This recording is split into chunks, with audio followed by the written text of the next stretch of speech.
lead you to paradise. All of us want success in life. We want peace in our hearts, blessings in what we do, and our prayers to be answered.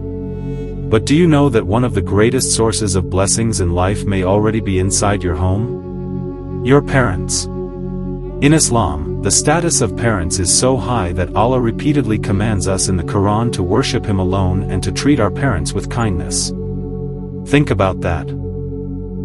Right after the command to worship Allah comes the command to honor and care for parents. Why?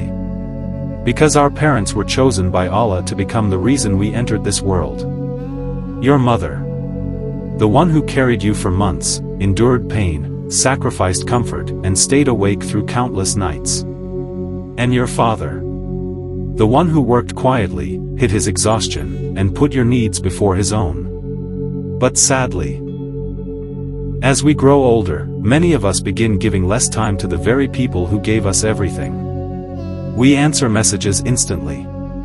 We spend hours on our phones. Yet when our parents call us, we say, "I'll come later."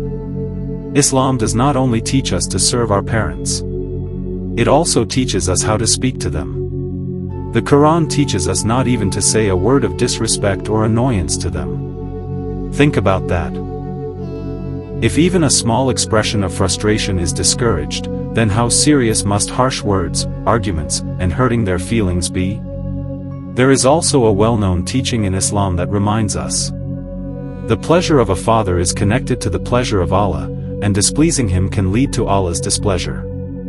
This isn't meant to scare us. It reminds us how powerful and valuable the prayers of parents truly are. Have you ever noticed? When your mother sincerely prays for you, things begin to feel easier. Doors begin to open. And then one day, the house is still there. The room is still there. But their voices are gone. And suddenly, you wish you could hear your mother call your name one more time. You wish your father would give you advice one more time. But time never comes back. If your parents are alive, go sit with them today. Speak gently. Thank them. If you hurt them, apologize. Ask them to pray for you. And if your parents have passed away, pray for them.